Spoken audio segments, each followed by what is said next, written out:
Okay, everybody. So this is another series of Kofi with Coaches with Krista Molione. I've been doing these videos for a while now, and I love meeting wonderful coaches. I'm only interviewing coaches who are very vetted, which means I know they have the credentials to be a good coach. I've seen their reviews are brilliant. I may have even worked with them personally because I don't want people to just be out there searching for coaches and not know the real good ones. So today I'm honored to present to you Virginie. And Virginie, I'm going to butcher your last name. So it's Lemay-Vriesde. Very good, yes. Okay. See? So Virginie is our, I don't know, trilingual or how many languages do you speak, Virginie? 5 languages. 5 languages. There you go. That's amazing. So Virginie, tell us a little bit about your background. I prefer you tell me about you. Sure. So first of all, thank you for having me, Krista. It's, the honor is all mine. So basically, as you all can hear, I'm French. I grew up and studied in France, foreign languages and international trade. Then I went to Germany to do first a training period and then got hired there. But I only stayed a year and a half because I didn't like what I did. And so I moved to the Netherlands. It was the beginning of internet at that time. And I started to support French-speaking, English-speaking and German-speaking customers to get onto the internet. Then I grew and became a mentor, team manager, a European quality program manager. And then I went to Italy and became the quality and training manager. I then came back to the Netherlands and I was hired as a project manager to set up a team in India. So I went a few times there as well. And after that, I moved to Luxembourg to work for Amazon. And when I was working at Amazon, I was first hired as the senior manager for quality for customer service in Europe. And then I became the senior learning and development manager for customer service in Europe. And I resigned from Amazon 2 years ago because with my husband, we wanted to go and travel the world. And so last year I coached myself and I started to think, okay, what should I do? Should I go back and work in a corporate environment? Should I start something on my own and what? Mm-hmm. And so by looking at what I like to do, what I was good at, looking also at the feedback from my previous colleagues and peers. People were saying that I was very good at developing, mentoring, coaching people. And that's why I thought, yeah, actually, I've always done that. I've always managed international teams. I've always helped my teams, my team members develop themselves, getting promoted, getting other jobs. And I thought, yeah, even though I never had the official title of a coach, that's what I've been doing for so many years. So let's try on my own. And that's how I started. Wow, you have such an amazing story. If we have time today, I would love to pick your brain a little specifically about the international relations. Like, for example, one of the biggest questions people are asking me now is how to manage remote teams, especially offshore teams. And the main concern they have is motivation, accountability, as well as cultural nuances in communication style. Yep. And lastly, maybe diversity issues, like if it's a female European or America-based boss, yep, managing a bunch of men who are offshore in a country where women aren't often managers, they feel a little bit that problem. Yeah. Maybe we can talk to you because you sound like the perfect person to talk those things through. But before we do, you know, your background is very much a mentor, trainer, developer. How do you differentiate the coaching from the mentoring? Because there is definitely a difference, right? Correct. Yes. So for me, a coach is someone who will act as an objective board, let's say, but who will also challenge you. So the person will then ask questions, will make you think of different perspectives that you didn't think of. Mm-hmm. While a mentor may use his or her experience and give you some tips and would say, well, if I were you, maybe you could try this or you could try that. While a coach would say, what do you think you could do there, or how would you see that, etc. So a coach, I think, and that is a slight difference, and some people just want to have this guidance in a way of questioning, while others appreciate tips.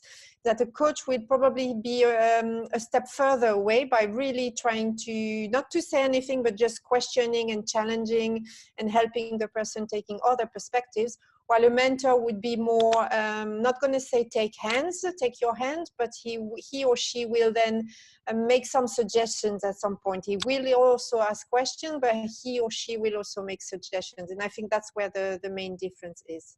So is it fair to say that a coach challenges you through questions to find the answers within yourself, or to reflect on the answers in yourself, like your mind, versus a mentor is really giving you maybe strategy, tips, guidance, and mostly using their actual training to do so. Like, I mean, their professional background. So if you're in sales, you can mentor people in sales, or if you've worked in development a lot, you can really help people with their performance leadership skills. Do you agree with me?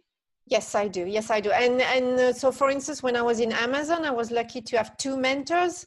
One was closer to me because we were in the, let's say, in the same department. I was, as I say, in the customer service, in the quality side, and he was doing operations in customer service. So he had also more experience there. So he could really help me with the customer service side and the operations side. And my other mentor was the HR director. And so he was more helping me with understanding the organization, trying to also make me see the bigger picture, etc. So that was really helpful because, as you say, they all have different experiences, they all have different backgrounds, and they have other different areas of expertise. So that's really helpful. And it's exactly as you say, a coach will try to go more inside of you. The mentor will also ask you questions, but as I say, sometimes they will use their experience and expertise to guide you. Well, I love that because it seems like you're tackling the same problem, but from different angles. Exactly. So of course you're going to get double the benefit, right? Because you're tackling the problems in your mind and figuring out why your behaviors, what's triggering those behaviors or those ideas that you can't become a manager or you're not assertive enough. And then the outside as well, the mentor is giving you concrete tips. It seems to me that there's nothing that could stop you, right? Exactly. I love it. So do you think that people, I mean, that leads me to the question of, do people need both? And, you know, ideally we would have a coach and a mentor, or when do we know that we only can get by with a mentor, but we are okay, we don't need a coach, or vice versa? So I think it's different for everybody. If I look at myself, and that is one of the regrets I have, is I would have liked to have a mentor, especially at the beginning of my career, because obviously when you're young, you have no experience, you're just trying to do the best you can. And if you're somebody who is ambitious, who wants to grow further and quickly, a mentor would really help, because then if I look at myself, I would say, yeah, I could have had someone who would have given me some tips or told me, well, think about this or pay attention there, etc. So that would have helped. A coach, I think you can also have anytime you want, but a coach, I think it's to go the extra step. If you really want, as I say, to become a better version of yourself. If either you're not happy with what you're doing, or you're happy, but you know you can be better. You don't have, you haven't optimized your full potential, then I think a coach is really useful, and it can be in any area of your life. It can be for your work, but for your personal life as well, because really the coach should challenge you, as you said, deep inside, really asking you questions that make you think and like, I didn't think of that. Maybe I should really try something else. So both are the best, I think. Again, it depends on the situation. But to me, the mentor would probably be more from a professional side and in specific areas, while the coach will help you to go to the next level. That makes total sense, because if I'm trying to build a career in a specific expertise area, and I have a mentor who is a seasoned professional working in that professional area or has worked a long time in that area, they can really guide me and make me understand and deepen my expertise. It's almost like an extra layer of education, right? Like you went to school, you got the book knowledge, and then you get to work and you're like, now I really need more guidance. Yes. But you know, you're not going to go back to school. So a mentor is almost like that extra education, guidance. Whereas a coach, it seems to me like if it's more general, like you're stuck or you need more accountability. Is that another thing? Like, so a mentor can give you advice and tell you, you know, here's the things that you should be doing. But maybe there's something in you that's just not succeeding. And that's where you're like, well, I have the actual practical tools. I have all the step-by-step instructions. Why am I not doing it? Like me, for my health fitness goals, I'm like, I even have an exercise bike in my house. Why am I not working out? Yeah. You see? And so I have the tools, but I don't have the exactly there's something wrong. The mindset isn't there to be a fitness person. And then I start questioning why. Like, because, you know, inside I feel like I'm too old to do this, or it's too hard for me, or those are the kind of issues that, you know, a mentor is like, well, wait a minute, I gave you the tools, I gave you the step-by-step workout, you know, you should be doing this. Yeah. And then the coach is like, let's question those things that are in your mind, the excuses, right? Exactly. The coach will tackle the limiting beliefs, exactly, and will hold you accountable, and will make sure that you set some goals and you reach your goals, and then you go to the next one and the next one. That's very true. So that's a very specific need, right? In mentoring, we need more expertise. So we find a mentor and they can help us deepen our expertise and help us in our careers. A coach, the results could be in our career or in a different area. I mean, but it could improve our overall well-being as well. So we can take that knowledge and then apply it to our relationships, our career, our personal goals. And so it's more like an overall general improvement, right? Correct. Yes. And that's what you said. Even if a coach coaches you in search, for instance, for your work, you want to change work, you don't know what, or you don't know if you should stay in a company or start something for you. Even if the coach will coach you in this specific area, usually the tips and the mindset, again, that they will provide you will help you for your life as well. So once you know certain tricks or certain things you need to be aware of professionally, you can also apply them to your life personally. So it's something that you gain and that you have for the rest of your life. Yes. Such a gift. So I don't know about you, but I am a Gen X, meaning over 36, right? Yeah, and me too. You know, this whole coaching thing, I mean, I wouldn't have known when I was a young woman, 22 years old, starting in my career. I would never know what a coach was, and I definitely would never hire one. I mean, of course, you're young and broke, you know. You think, you know, but the main reason I wouldn't is because I would think that my formation would be enough.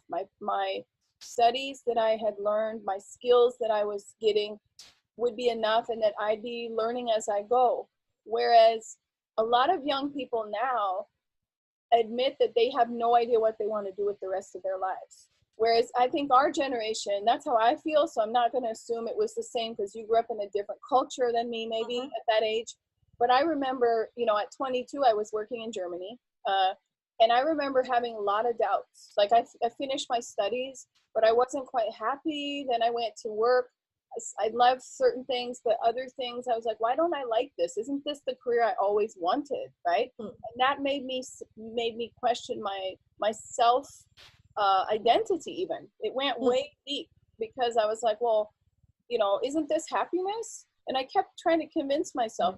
At that moment, I would have loved to have a coach, right? So nowadays, internet has changed everything. I think that's the biggest difference between our generation and somebody who's a Gen Z starting out. So they may have the exact same feeling, like, I don't know what I want to do with my life, but they have so many resources available that they know about, they can find that you and I didn't know about or couldn't ever have found. Even free videos online, right? We didn't have that possibility to go on, watch a YouTube video like this one, or listen to a podcast that would make us think, right? Exactly. No, I mean the same as you. When I started my career, as I say, after my studies, I went to Germany for a training period, and then I got hired there. And then because I didn't like what I was doing, I went to the Netherlands, and the first job I got was the one to support customers to go onto the internet. But so I'm, in a way, I'm fortunate because I arrived at the right time at the right place, and I was able to grow quite quickly. But on the other hand, I'm thinking, well, if I had someone to guide me, to challenge me, maybe I would have said then, oh, well, maybe this is not really what I want, and maybe I should think of something else. And as you said, we didn't have all the tools that we have now. And also you have the language. Obviously I've always spoken English, but sometimes things you'd rather see them in your own language. So in French as well, I didn't have access to, because I was living in the Netherlands, so I didn't have access to French books easily, etc. at that time. So there were many more challenges that now people take for granted. And actually nowadays, yes, the younger generation, they're so lucky to have internet, because now if they want to find something in French, in German, in whatever language, they can find it. And so they have a bigger chance to own their life and to change it for the better, more quicker than what we've went through, for sure. I know. And not only the knowledge of book knowledge or how-to practical videos or podcasts that deliver value, but think about the communities that we have access to now. You and I met through an online community. Correct. So you're at the, I'm in California. You're currently in the Netherlands, right? No, Luxembourg. Luxembourg, yes. Yeah, exactly.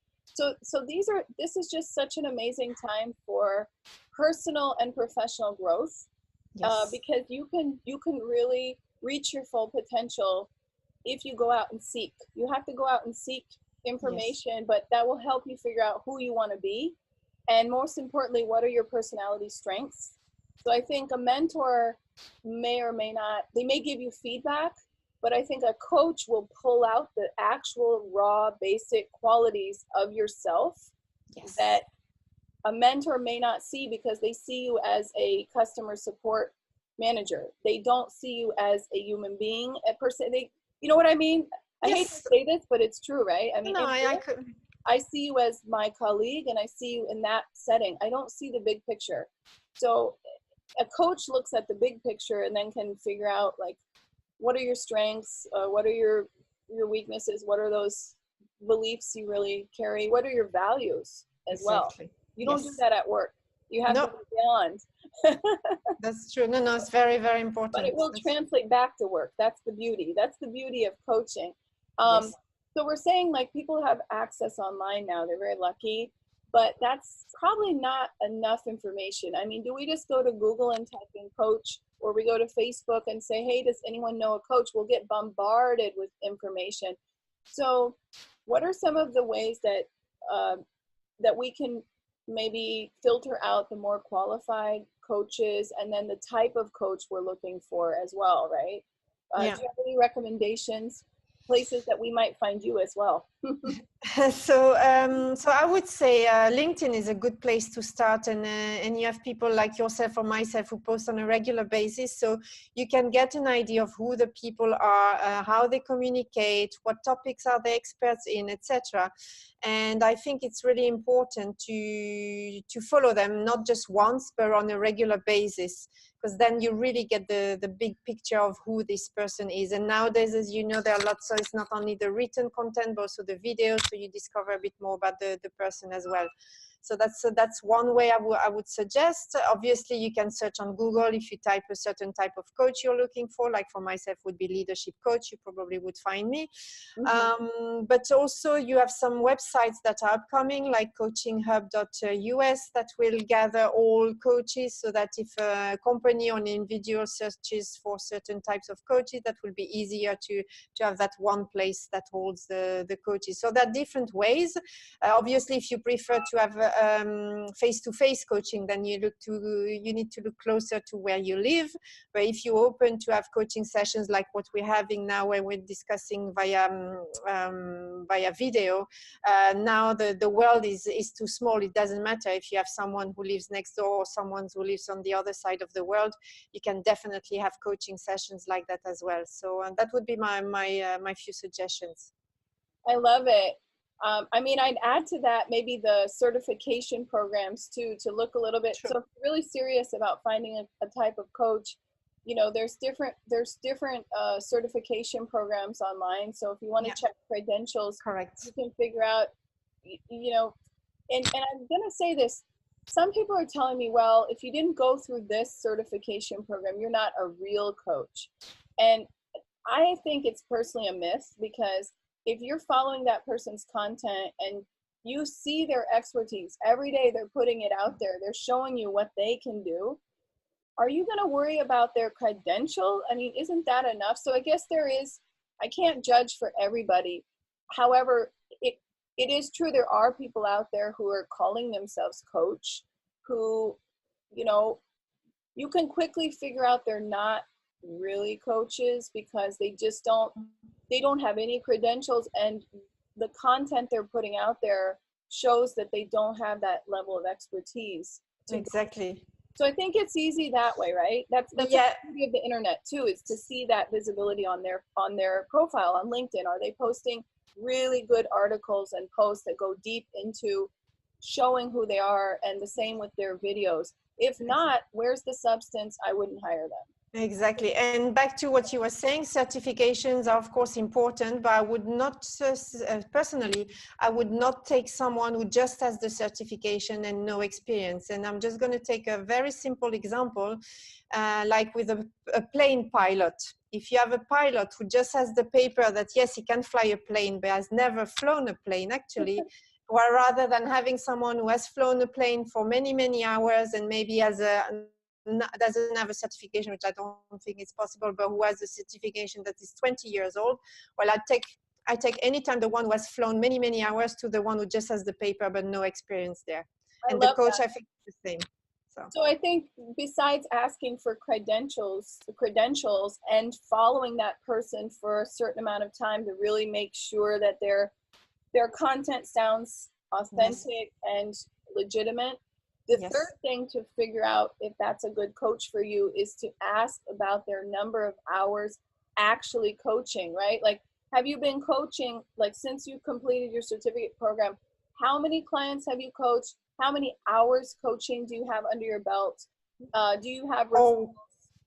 Or what experience do you have? What have you done in the past to show that you can be a coach? Yes, correct. Yes.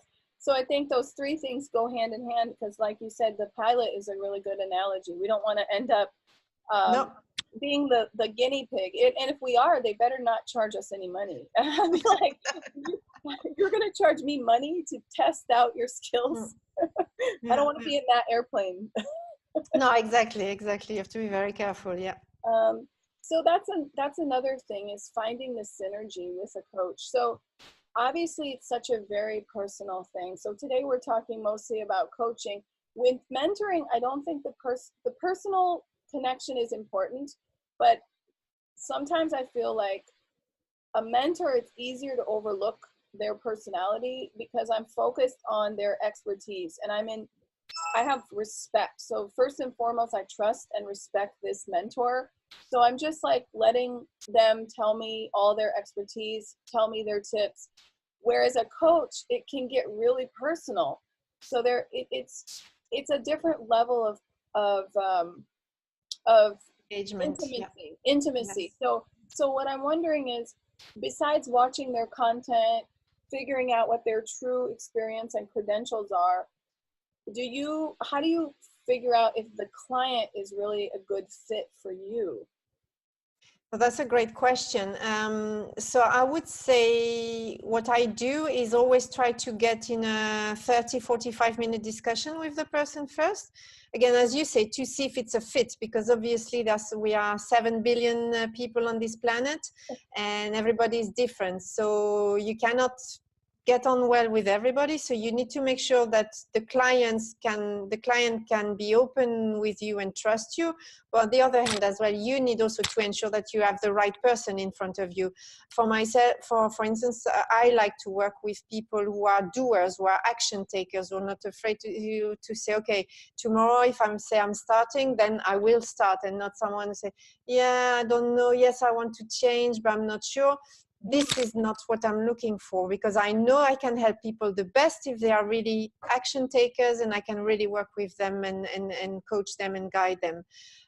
So everybody is different. So I would suggest everyone, if they are looking for a coach, that they go to this. Usually people have this 3-hour session or 30 to 45 minute session, so that then you get a feel of how the person is. If you've been following this person for quite some time, if the person is really the same way as you saw him or her on videos.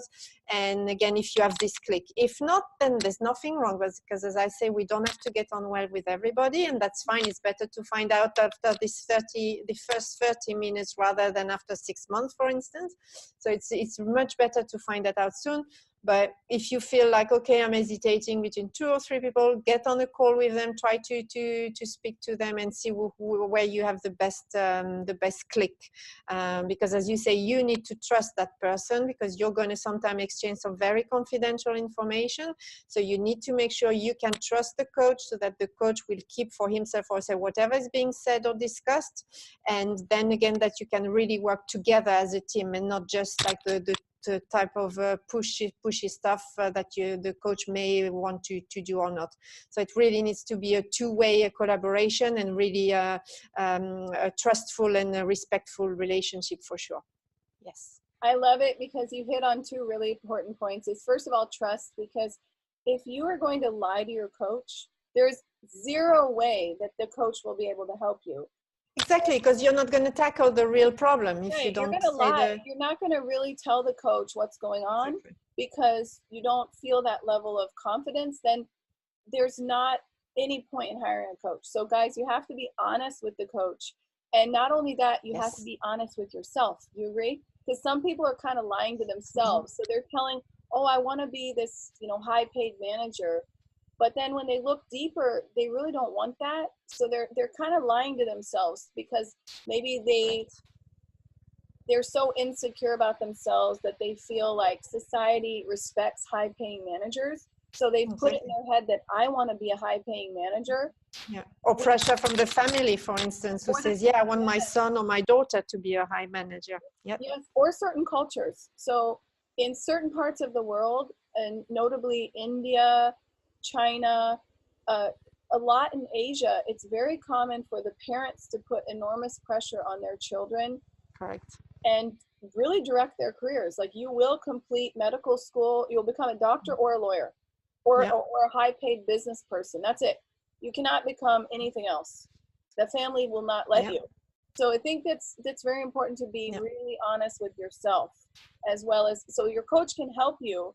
If you stop lying to your coach, you don't do that, and you don't lie to yourself. You just be brutally honest with everybody. I mean, and then the second thing is, it's a two-way street. Like what you addressed, it's not like you hire the coach and, okay, that's it. Let me sit back now and watch the coach perform her magic on me. Virginie she will transform me into a successful, happy person. No, right? So you addressed that it's a partnership, and there's accountability. So you said the initial 30-minute call or whatever, is a free consultation to figure out if this coach is the right fit for you. And in that call, I'm sure you set some expectations where you explain that it's a partnership, right? That's also a point of the call as well, not just for them to get to know you, but because as a coach, you don't want a person to fail. You don't want to take on someone who's not ready to do the work. And that's what I'm going to ask you is, how do you know if someone's uncoachable? That's a great question. I mean, I would like to say everyone's coachable, guys, but some people aren't ready for it. That's the difference. So you in that moment, there's something wrong, that you are not open to coaching, and the coach will see that right away, right? And that I think you hit the nail on the head. Is everybody's coachable? I think it's a question of timing, because sometimes, as you say, sometimes people are just not ready in their head, or sometimes they just don't have the money or the budget for the time they need some support. Sometimes, again, there's pressure around them from their family or friends or whatever, that they don't dare taking the next step, etc. But once you yourself have made the decision, and you say, whatever it takes, I am going to change, I want to achieve this goal, then as soon as a person is in that state, then anything is possible. Yes. I love it. And speaking of getting into that coachable state, the two things in my experience that hold people away from that state is pain, pain and suffering that may be unresolved, and they've put it in their mind that I'm unlovable, I don't deserve this, I'll always be unsuccessful. So they haven't resolved the I'm stupid. And when you go deep with a person, you realize that that comes from somewhere. You know, maybe they were abandoned as a child. Maybe the father left the family. Maybe a parent was abusive. Maybe they were sexually abused. There's all these reasons.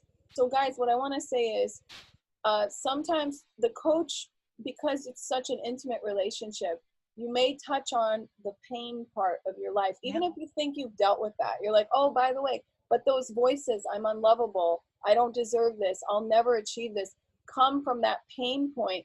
And it doesn't make you uncoachable, but what you got to realize is sometimes the coach may unleash something that you may actually decide to go out and seek a little bit more therapy for. Exactly.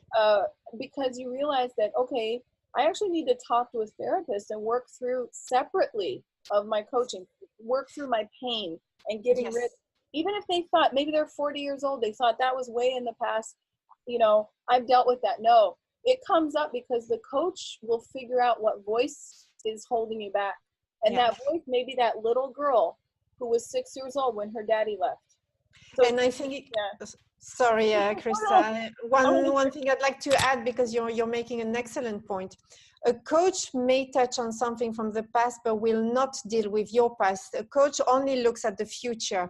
And that's why, as you say, if something that has something to do with your past needs to be done, then again, it's time to go to therapy, to a psychologist or whatever, because the person then can help you with your past. But the coach is only focusing where you are now and where are you going to. So that's also a big thing to remember. Amen. Because I had this experience just yesterday. I coached someone and every other sentence he said was in the past. So up until now, or there was always reference to something that had happened in the past. And I said, wait a minute, are we focused on your future and your goals and where you are right now and how to get you there? Or are we working on the past? And when I pointed it out to him, even later in the call, he kept doing it again. And I said, from now on, I'm going to stop you. Every time I hear a past tense, we're going to stop and we're going to put this on hold. And I think that we're going to have to work on that separately and maybe get some therapy or maybe a simple journaling exercise or something. But you're absolutely right that a coach needs to bring you from here to here. So if you're living in this path with all the pain that happened, it may come out during coaching. In fact, most of the time it does. But I think that you guys have to realize that that's not what the coach really wants to focus on right now. So we'll have to address that separately. And the second thing is fear. So pain, it could be holding you back, and then fear.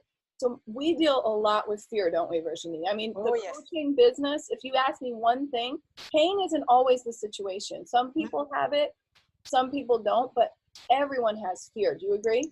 Oh, yes, absolutely. Yes. Fear can be anything. Fear of failing.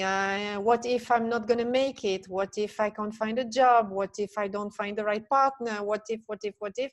It's all about fear. And often the fears are much bigger in our head than the situation really is. Yes. And that's exactly what the word coach would symbolize to me, is someone who can encourage you to do it, even if it scares the heck out of you. Yes. You know, and you need that person, because a lot of times people who need the coaching the most have the least support, and they may think they have the support, but it's not support, it's pressure.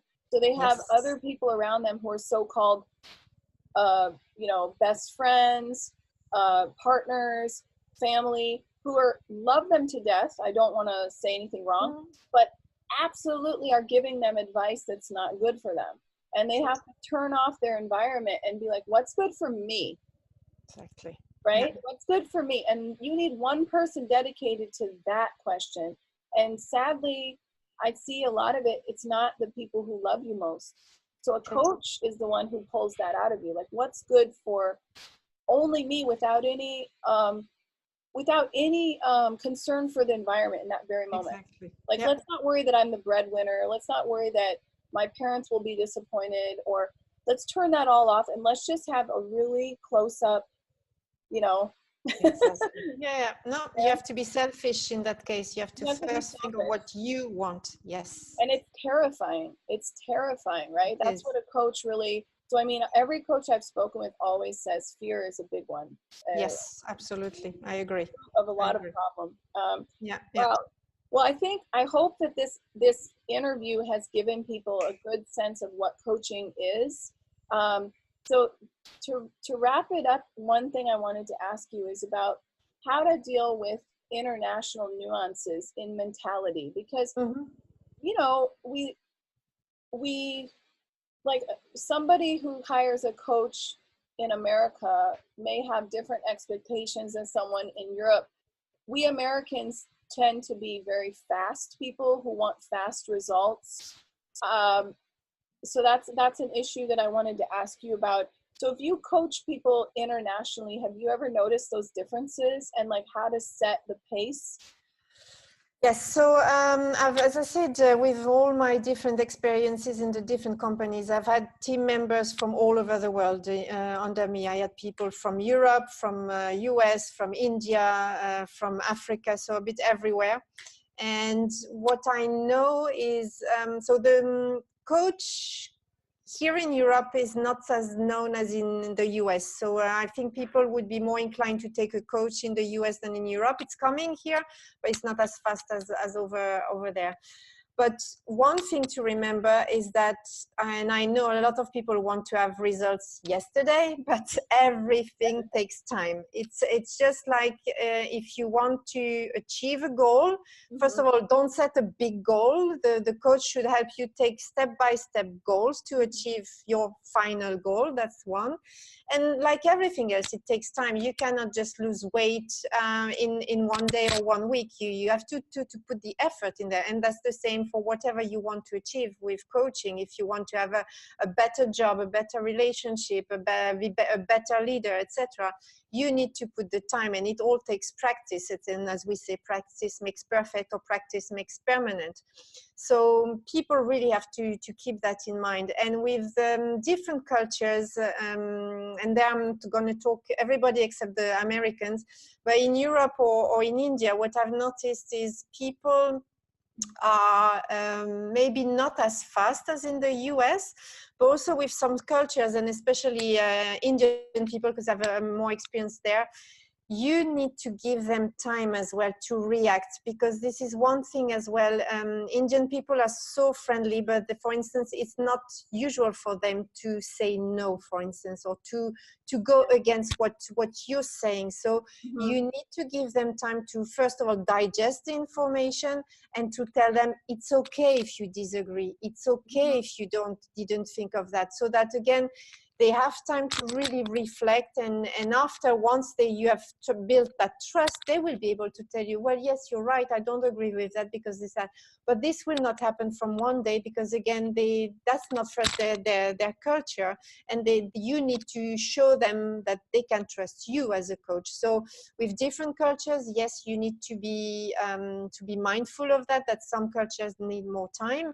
Again, some cultures are more direct than some others. I've spent a lot of many years in the Netherlands, and people are much more direct than in France, for instance. So sometimes even myself, who is used to deal with the culture, sometimes I'm like, oh my God, that was very direct. And it's not personal, that's just the way they are. But again, all these little things you need to be mindful, because again, if you have a coach who is very direct, and you need to understand, okay, is that person coming from the same culture or the same country as me, and if not, then is it normal for them to be the way they are? And most of the time it's normal, because it's part of their culture. And that's the same for a coach. If he or she has a client and then the person is too direct, again, it may not be personal, it's just the way they grew up with. So all these little differences, you have to be mindful of that, because again, one person may react a completely different way. And the last thing you want as a coach is, you don't want your client to completely shut down and don't tell you anything anymore, because after, you're not going to go anywhere. And as you say, in the end, the client will not be helped, and then the client will say, well, she was not able able to help me. So you don't want that. So the way of dealing with people from different cultures, different nationalities, always be mindful in your communication, take time, don't make assumptions, and give the person time as well to reflect and digest the information.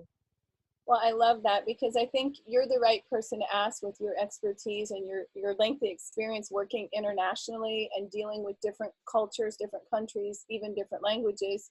And there are real cultural nuance differences. And Yes. I know in leadership that does play a huge role.